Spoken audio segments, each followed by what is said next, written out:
cats, man. They're just great, but also assholes.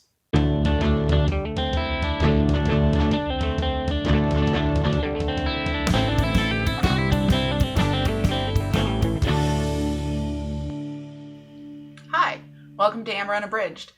I'm here today to do my February wrap-up for 2021, which is a thing I'm going to try to do more often. I keep saying that in videos lately. I just really need to get back into posting things. Yeah. So, without further ado, we'll just kind of get into it. I started the month I began a number of things all at once, so it took me a while to finish anything. Eventually, the first book that I finished was The Gingerbread Trap by Justin Richards, I think. Yes. The Gingerbread Trap was written by Justin Richards. I think the entire collection was. The first version I ever saw of all of these books was actually one book with a number of stories in it. But I am obsessed with tiny little books, so I had to get the version with them all separate in individual volumes. So this is The Gingerbread Trap by Justin Richards, and it was fun.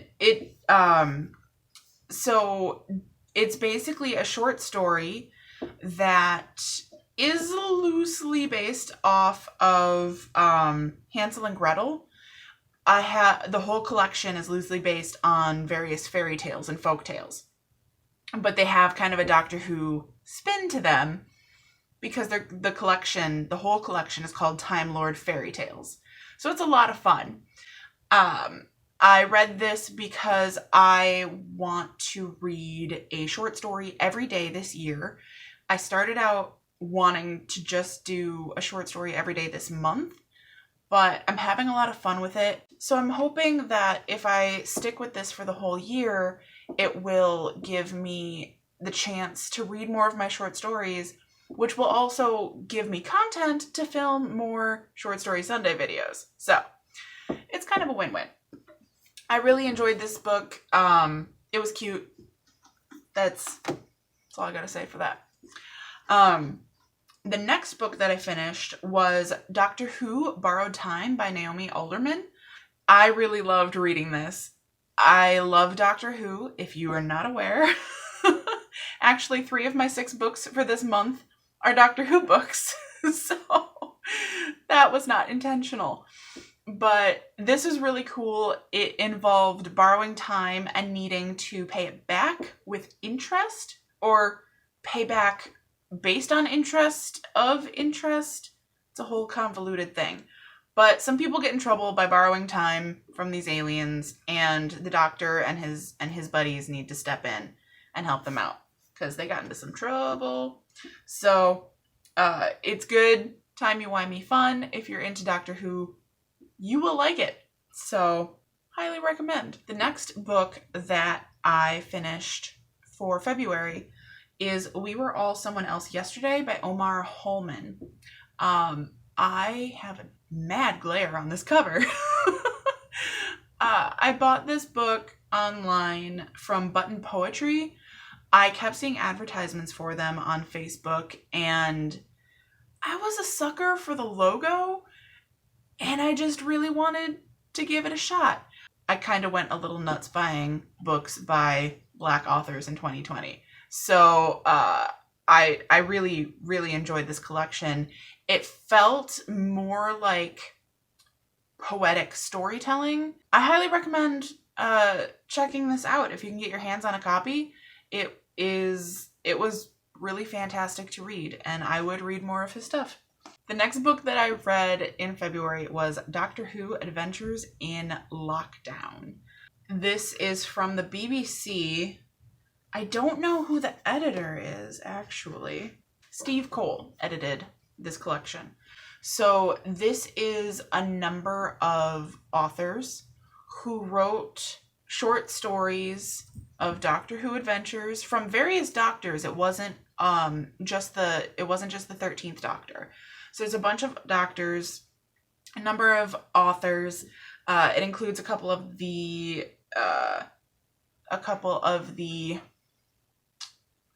showrunners from New Who, including Chris Chibnall, who's doing it now, Russell T Davies, who did Christopher Eccleston and David Tennant stuff, 9th and 10th Doctor, and Stephen Moffat, who was the showrunner for the 11th and 12th Doctors.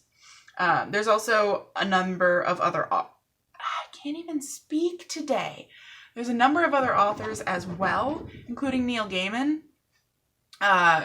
He's dipped his fingers in all kinds of pies, and he's a very large Doctor Who fan. So he's done a number of Doctor Who projects, which was actually my first exposure to him, even though I'd heard his name a bunch before actually getting into his stuff. So this was really fun. I ordered it online, and it's about adventures in lockdown. It was for, the pandemic year, 2020, and just different various scenarios that kind of give off vibes of pandemics and how to survive them and overcome them and, keep your spirits up and all that jazz.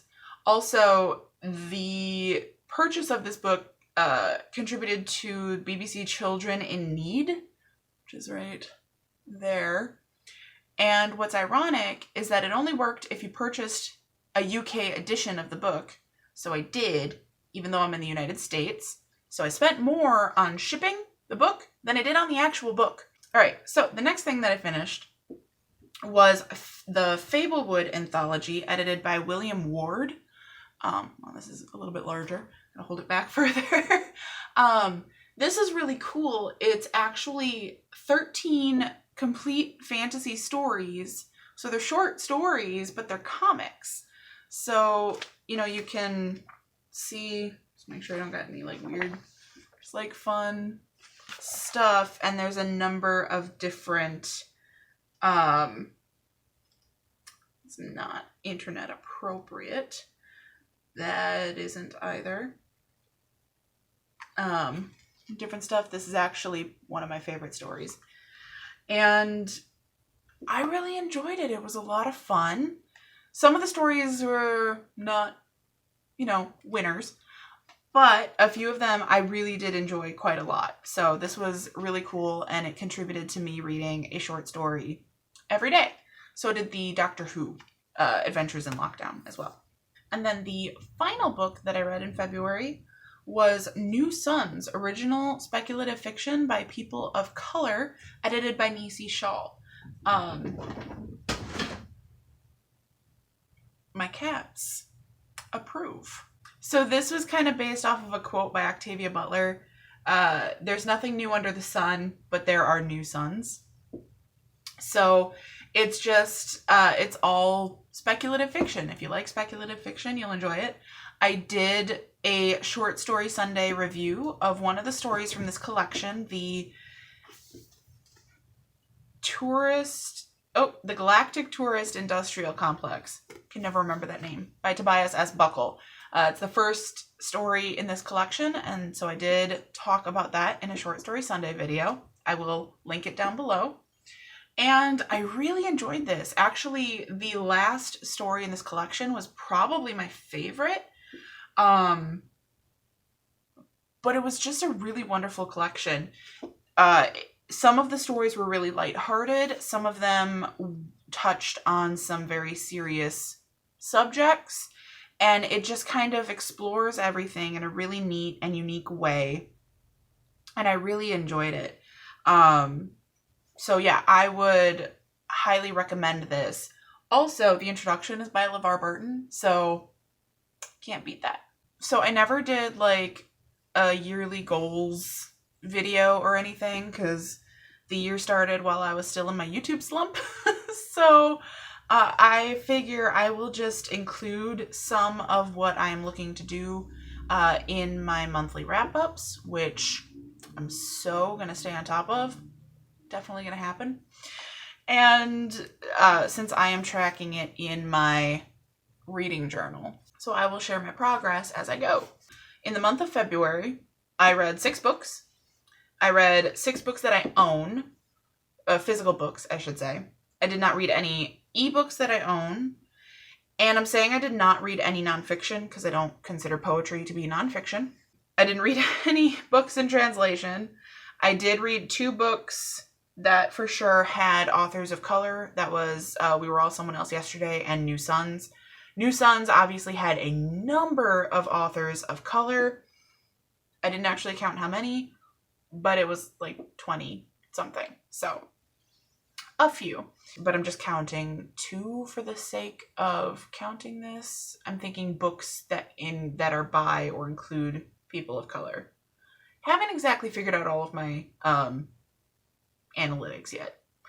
And then I'm also looking to read books that are over 500 pages. I did not read any books over 500 pages in February, and the number of pages that I read in February was 1,011 pages. Overall, not terrible. My primary objective is to read books that I own, so I did very well there, but there are a number of other goals that I am working towards, so that is something that I need to hold myself accountable to. Thank you for watching my wrap-up. I will be posting a TBR for March as well, so keep an eye out for that. And in the meantime, happy reading.